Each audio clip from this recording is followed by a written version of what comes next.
आप देख रहे हैं पब्लिक समाचार, पब्लिक के हक में। एजाज बेग साहब,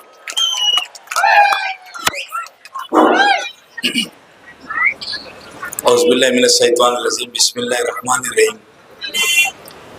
आज के इस जलसे आम के सदर आरिफ अल्ताफ बाबिनवाला साहब, स्टेज पे बैठे हुए तमाम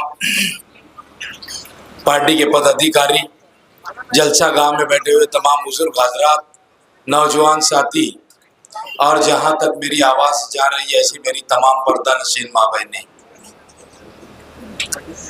आज का ये जलसे आम जिस इलाके में होने जा रहा है, यहाँ पर तालीमी, सियासी, समाजी, टीचर, वकला, ये ऐसा इलाका है इस्लामपुरे का कि जहाँ पर तमाम लोग रहते हैं और बहुत, मैं समझता हूँ कि सूझ बज वाला इलाका मालेगांव शहर के अंदर कोई है तो वह है इस्लामपुरा। साथियों, इलेक्शन आता, यहाँ पर लोग वोट मांगने के लिए आते और इलेक्शन खत्म होता, उसके बाद 5 साल कोई मिलने मिलाने नहीं आता, कोई काम करने के लिए नहीं आता। आज मैं आप लोगों को, हम लोगों को डेवलपमेंट के ऊपर बात करना है, हम लोग को कामकाज के ऊपर बात करना है कि हम कैसे कामकाज करेंगे और शहर का नक्शा कैसे बदली हो, शहर के अंदर एमआईडीसी कैसी लाई जाए, बंद पड़ी हुई स्पिनिंग मिल को कैसे शुरू किया जाए, यहाँ पर गार्डन किस तरीके से माँ बहनों के लिए बने, एमबीबीएस और बीडीएस कॉलेज कैसी बने, ये तमाम बातों को लेकर हमको इस पे बात करना है। आज सभी का लोग कारपोरेशन के अंदर चुन के नहीं आएंगे, मगर फुदक रहे इतने कि ऐसा लगता कि हम पूरे समुद्र के अंदर अकेली पिटर पिटर पिटर कर रही। हमारे लोगों को बिला वजह लेके गए, रागपाड़ दे के लेके चले गए और ऐसा बोलने लगा दिए कि हमको ऊपर से आदेश है। उसको जानबूझ के बोलने लगा वो बेचारे को, ठीक है मेरा भांजा है, उसको नहीं समझा, उसको नादानी के अंदर लेके चले गए उन्होंने। पर कुछ वक्त के लिए मुझे फोन आना चालू है, क्या ऐसा सहवाग ने किया, मुझे भी बड़ा दुख हो गया, सहवाग ने ऐसा क्यों किया। माँ विकास आघाड़ी के नाम से ऐलान कर रहे, ये तो आग के अंदर चप्पल डाल के घुसने के बराबर है। माँ विकास आघाड़ी, इनका क्या सम्मान आया। माँ विकास आघाड़ी ने इनको 2 सीट दी, एक भिवंडी की दी और दूसरी एक गोंडी की सीट दी। साथियों, ये इलेक्शन बहुत सूझबूझ वाले लोगों का इलेक्शन है। शहर की आवाम बहुत परेशान है इस शहर के लोगों, इनके सियासी लोगों से। मालेगांव शहर के अंदर कोई डेवलपमेंट नहीं है। आज रोड रास्ते आपको देखते होंगे, अपने शहर के रोड रास्ते किस तरीके से खराब हो गए। पूरा शहर धूल और गुब्बार से परेशान है। यहाँ पे एक हॉस्पिटल नहीं ऐसा बनाया गया कि जो अपने घर का कोई बीमार पड़े या अपन बीमार पड़े तो उसकी बीमारी का पूरा इलाज होकर वो दवाखाने के अंदर से बाहर निकले। स्पिनिंग मिल कई सालों से बन पड़ी है मालेगांव शहर की। यहाँ के सनतकार लोगों का एक हिस्सा है स्पिनिंग मिल, मगर यहाँ के लीडरों ने कभी भी उसके ऊपर तवज्जो नहीं दी कि हम किस तरीके से मालेगांव शहर की रीढ़ की हड्डी माने जाने वाला शहर, पावरलूम का शहर, उसको स्पिनिंग मिल को हम कैसे चालू किया जाए। ये तौफीक कभी नहीं हुई यहाँ के लीडरों को। पीछे 52 टीचरों का मामला था, उसके अंदर मैं समझता हूँ 40 लेडीज टीचर ऐसी थी कि मैं समझता हूँ कि नयापुरा और इस्लामपुरे के अंदर रहने वाली थी। जो कारपोरेशन के अंदर लगे थे उनको कारपोरेशन ने निकाल दिया और वो बेचारे बहुत परेशान रहते थे। मैंने खुद खुद उनकी मदद किया और मदद करने के बाद उन लोगों को ड्यूटी पे रुजू कराया, मगर सियासी जलन यहां पर बहुत है। एजाज बेग ने कराया, उस वक्त का असिस्टेंट कमिश्नर शिरीष पवार को बोल के, और वो बेचारे ड्यूटी के ऊपर रुजू हो गए। उनका वापस जो उनको ऑर्डर दिया गया था, वापस ऑर्डर ले लिया गया, और आज तक की वो बेटी अपने घर के अंदर बैठी हुई है। और ये काम शेख आसिफ साहब ने किया था, शिरीष पवार को बोल के, मैं नाम भी अधिकारी का बोल रहा हूं। इनको सियासी इतनी जलन है कि काम तो नहीं करते, और लोगों के काम में काली करने का काम इनको बड़ा अच्छा आता। अभी हमारे हजरत वाला बीमार है, अल्लाह उनको सेहत तंदुरुस्ती दे, और जामा मस्जिद के अंदर आके तहज्जुद की भी नमाज लोगों को पढ़ा, यही हमारी दुआ उनके लिए रहेंगी। उसके ऊपर भी राजकारण चालू कर दिए। अरे सब क्या जिंदगी के अंदर राजकारण ही है? अल्लाह ने उनको जिंदगी बख्शी है तो उनके लिए दुआ करना चाहिए, और उनको तो ये करना चाहिए कि अल्लाह ताला इनको जिंदगी दिया। उनको तो ख्वाब में हुजूर आए थे तो उन्होंने अभी से तौबा दिल्ला कर लेना था। इसकी निशानी है कि जो उनके साथ हुआ। सियासत चालू करती है, महल्ले महल्ले में जा रही है उनकी बहन, और बोलती दुआ करो मुफ्ती साहब के लिए कि बहुत बीमार है, बहुत ऐसा है, लोगों को रुला रहे। ये धंधे शुरू कर दिया अभी इन्होंने। अभी उनकी बहन रुला रही, अभी 1-2 दिन के अंदर देखा तायरा मैडम भी रोएंगी। अभी तुमको स्टेज पे दिखेगी रोती, 100% रोएंगे ये। इनका पहिया खसक रहा है शहर के अंदर, इनके पास कुछ है नहीं। इनका जो फुग्गा है ना, ये सिर्फ फूला फुग्गा है, और 23 तारीख को जब ये होगा तो आप लोग देखेंगे कि ये फुग्गा फुटे रहेगा, क्योंकि तामीर कुछ नहीं किए। 5 साल अम्मा अब्बा मेयर थे, पूरे शहर को वाट लगा दिए इन्होंने। बताओ शहर की तरक्की क्या हुई? हमारी माँ बहनों के लिए गार्डन कहाँ बना अच्छा, हमारे लिए रोड रास्ते कहाँ बने अच्छे, कालीन फैक्ट्री लाने का बोले थे वो कहाँ लाई गई? माँ बहनों को बोले थे क्या हम लोग कालीन फैक्ट्री लाएंगे और आपको प्लास्टिक कारखाने से निजात दिलाएंगे। ये जो वार्ड के अंदर जाते वहां पे 10-20 लोग जमा हुए क्या फौरन बिरादरी की बात करते और बोलते तुम्हारा जमात खाना हम बना के दे देंगे। यही बात होती, दूसरी इनसे बात होती नहीं। अभी इन्होंने कोयनो टाकीज के पीछे पूरी खरीदी कर लिए। आज मैं वहां पर दौरा था मेरा, वहां के लोग, एक बूढ़ी बाई तो रो रो के मुझको बोल रही थी कि बेटा हमारे को बचा लो, ये आके दादागिरी कर रहे, बोलते घर खाली करो, हमने जगह खरीद ली। तो क्या ऐसे लोगों को ये मालेगांव शहर के लोग इख्तियार देंगे क्या? ऐसे लोगों को इख्तियार में रहने का हक नहीं है।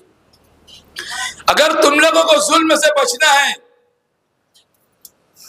शहर के लोगों, एक ही बात आपको बोल रहा हूं, ये जालिम खानदान से बच जाओ। ये जालिम लोग है, जुल्म करने वाले लोग हैं, लोगों को डरा रहे, धमका रहे, प्लाट के ऊपर कब्जा कर रहे, ऐसी तमाम चीज ये सारे के सारे लोग कर रहे। और फिर बोलते मेरी खानदान का, मेरा कोई भाई, मेरा कोई भतीजा अगर कोई कभी गुंडागर्दी करते बताओ तो मैं सियासत से किनारा हो जाऊंगा। ऐसा कौन सी इनकी बात है? दिख रहा, पूरा शहर देख रहा, गोलियों की बौछार हो रही, तलवारें निकल रही, और फिर ये बोलते कि मेरे कोई रिश्तेदार बताओ। कितनी अनाधुन बात है। और हमारे साइकिल वाले बाइक खड़ी, हमारी बाइक का हैंडल तो किसके और के हाथ में है, वो हैंडल जिधर घुमा रहे उधर घूम रहा। कभी 5 साल वार्ड के अंदर चुन के गए तो आए नहीं। आए क्या बताओ इस्लामपुर के लोगों? और असेंबली लड़ने की बात करते।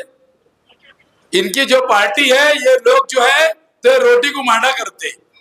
क्या करते?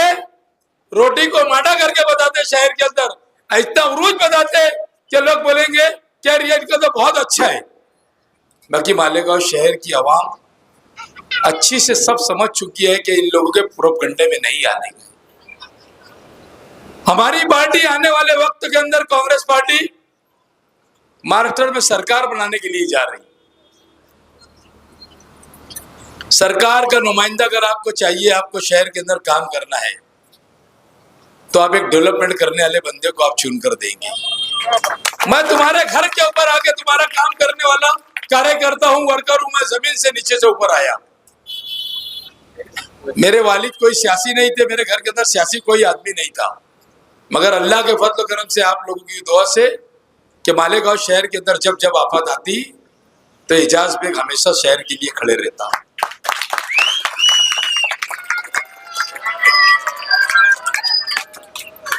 बताओ, यहां पर मेरे बुजुर्ग लोग बैठे होंगे, नौजवान साथी बैठे होंगे कि 2001 का फसाद जब शहर जल रहा था, पूरा एकदम पूरे शहर के आजू बाजू से अंगारे शोले भड़क रही थी। कौन था शहर के अंदर बचाने के लिए सब लोगों को लाने वाला? शहर के अंदर एजाज बेग। मैंने ही लाया था ना। मेरी जान जोखम करके, हमेशा मैंने मेरी जान को जोखम में डालकर मैंने कौम की खिदमत किया। बम ब्लास्ट हुआ कब्रिस्तान के अंदर, आप बताओ कि सबसे पहला पहुंचने वाला बंदा वो था एजाज बेग। शेख आसिफ साहब को तो पब्लिक ने मार के अकाली, अगर मैं उसको सामने साइकिल दुकान के घर में नहीं डालता तो उस दिन लोग उसका खात्मा कर देते थे। सिर्फ वो पॉलिसी करने के लिए जगह जगह पहुंचते और काम करने उड़ने के लिए कहीं नहीं पहुंचते। कोरोना के पीरियड की बात समझ लो आप लोग। कोरोना के अंदर सिर्फ और सिर्फ तुम्हारा भाई, तुम्हारा बेटा एजाज बेग दिखता था, कोई नहीं दिखता था। मैं 15-15 घंटे कोरोना के अंदर काम करता था। लोग रोते थे, चिल्लाते थे, चिखार करते थे जब किसी के घर के पास एक पुलिस आती थी क्वारंटाइन के लिए ले जाने के लिए, तो पूरा मोहल्ले के लोग ऐसा छुप के देखते थे, अरे बाप रे पुलिस आ गई। ऐसी खतरनाक उस वक्त के माहौल था। मैंने हर जगह जा जाके जीवन हॉस्पिटल में गया। वहां पे जो चावल दिया जाता था, वहां पे जो अनाज दिया जाता था, जो भी दिया जाता था, उसके अंदर कीड़े निकले। उस टाइम में मैंने ही पर्दाफाश किया कि ये गलत अनाज दिया जा रहा है लोगों को। 12 नवंबर में क्या हुआ, इस्लामपुरे के लोगों को मालूम अच्छी तरीके से कि एक मंसूबाबंद तरीके से फसाद कराना चाहते थे शेख आसिफ साहब। मैं नाम लेके बोलता, इनमें हिम्मत होगी तो मुझे कोर्ट नोटिस देना इन्होंने, और उसका जवाब मैं दूंगा।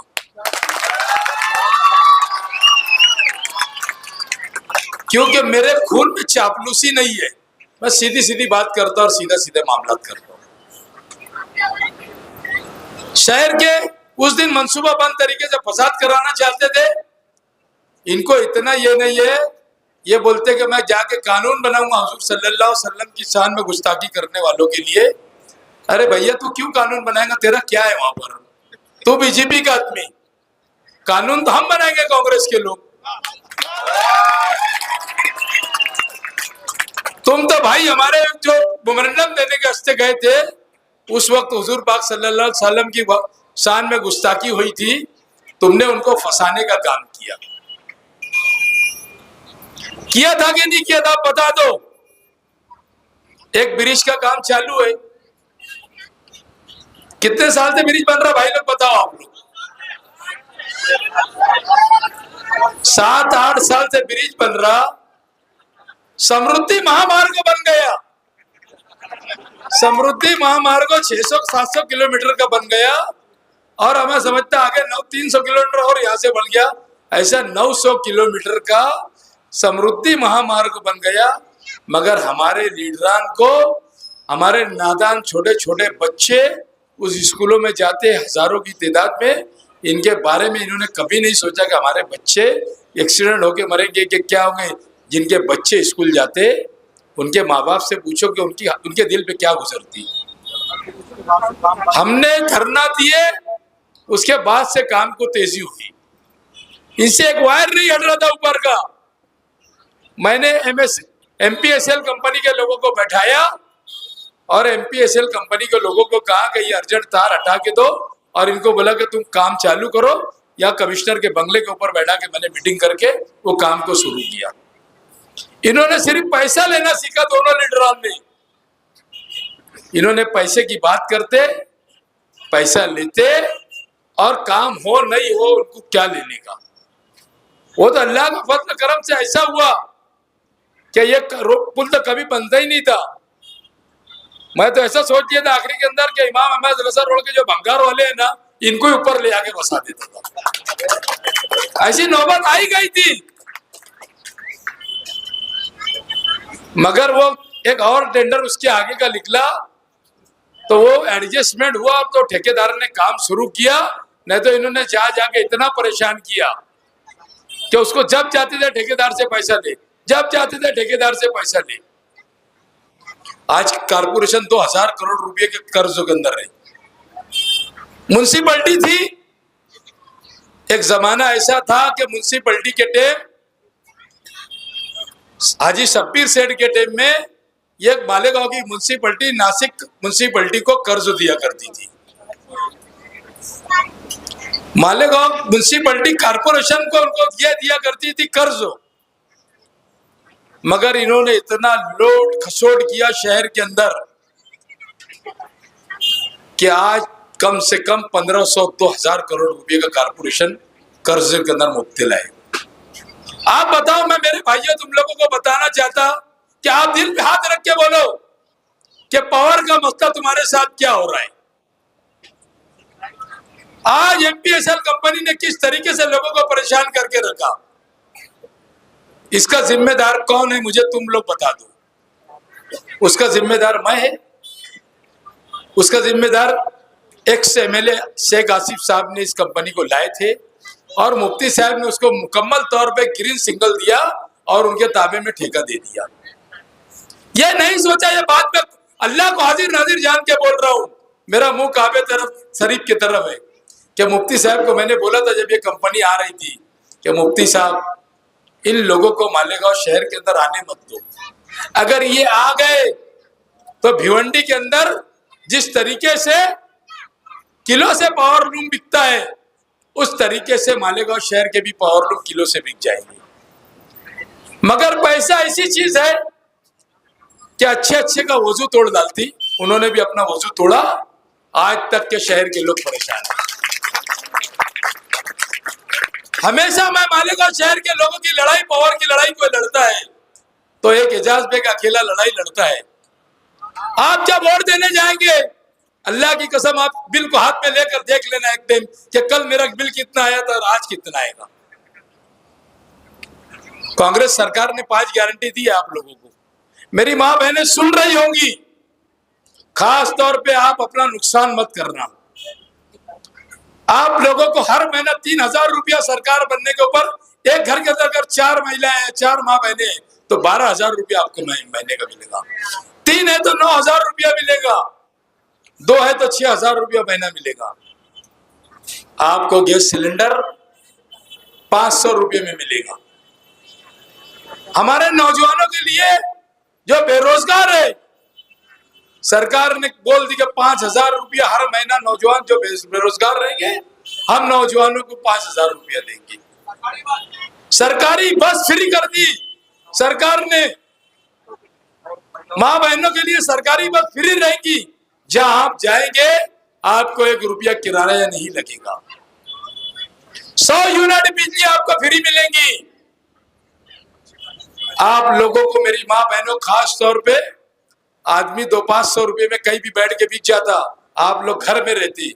मेरी पर्दा नशीन माँ बहने, और खास तौर पे ये इस्लामपुरे के अंदर मैं जहां तकरीर कर रहा हूं, यहाँ सूझबूझ वालों का इलाका है। अल्लाह ने यहाँ पर हर चीज का ये दिया है, वकील है, डॉक्टर है, टीचर है, हर चीज का कारोबारी लोग है। आज 11 बजे के बाद कारोबार करने वालों को पुलिस परेशान करती। मैं आप लोगों को यकीन दिलाता, कारोबार करने वालों को, कि आपने मुझे चुन के दिया तो मैं ये कायदे को बदली करके रात को 1 बजे तक के कानून बना के दूंगा, कानून बना के दूंगा, और तुम्हारी रोटी रोजी के जरिए आप लोगों को रोटी रोजी का जो जरिया मुकम्मल तापुस देने की जिम्मेदारी मैं लूंगा। कोई बोलता नहीं, 11 बजे के बाद पुलिस आती और बुरी बुरी गालियां देती, मारती। आज तक ये लीडर ने बोला क्या? तुम बताओ। हमारे अमन चौक के अंदर एक बच्चे को पुलिस ने मार दी थी। मेरे ऊपर 353 का केस बना था 2 साल पहले, आप लोग को मालूम होगा। दादागिरी तो किसकी नहीं चलेगी, चाहे वो पुलिस हो चाहे गुंडे हो। हम कानून की पासदारी करते, बात अलग है, मगर उसने जिस तरीके से मारा था बच्चे को, उसी तरीके से एजाज बेग ने भी उसको वैसे ही मारा था जैसा उसने किया था। बताओ इनमें हिम्मत है क्या? ये तो हवलदार को साहब बोलने वाले लोग हैं। अल्लाह ने हमको सब कुछ दिया, हमारा कोई धंधा नहीं है, मेरा शौक है। वो दिया है कि एजाज बेग तुम लोग शौक से जलाना, कभी भी जो फैसला है अल्लाह को मंजूर रहेगा। मगर तुमको जब भी जरूरत पड़ेगी शहर के लोगों, तुम्हारे ऊपर जब आफत आएंगी, जब कोई भी मुसीबत आएगी, जब कोई वक्त पड़ेगा, तो ये शहर ने मुझको याद करना। मुझे कोई सिक्योरिटी नहीं लगती, मुझे लगती है मोटरसाइकिल, फट से पहुंच जाता है जहां तुम्हारा भाई। 5-10 मिनट के अंदर फट से पहुंचता है तुम्हारा भाई, तुम्हारा बेटा। हमको सिक्योरिटी की जरूरत नहीं। रात को अल्लाह के फजल करम से 3 बजे तक भी घूमता, 2 बजे तक के भी घूमता, और सुबह उठ के लोगों का काम भी करता। मैं समझता हूं कि बस 2 मिनट हर बाकी है, आखिरी मेरी तकरीर है। मैं यहाँ के लोगों से अपील करूंगा कि मेरी माँ बहने, मेरे भाई लोग, बुजुर्ग हजरात, आज जलसा गांव के अंदर बैठे हुए तमाम नौजवान साथी, आप लोगों को 20 तारीख को 1 नंबर का बटन पंजे का दबाना है और एजाज बेग को चुन के लाना है। ये जो फुग्गा दिख रहा ना, ये फुग्गा नहीं रहेगा। मैं 60,000 लोगों के घर तक के पहुंच चुका आज तक के। अल्लाह के फजल करम से मैं हाउस टू हाउस जाता। आज भी इस्लामपुरे का दौरा किया, 2 गली बाकी रही। जो मोहब्बत मुझे प्यार दे रहे शहर के लोग, मुझे मालूम है कि मुझे ये वोट में तब्दील होगा और 23 तारीख का वो जो दिन रहेगा, मैं इंशाअल्लाह ताला इस शहर का एमएलए बन के आपकी नुमाइंदगी करूंगा। शुक्रिया, जय हिंद, अस्सलाम वालेकुम।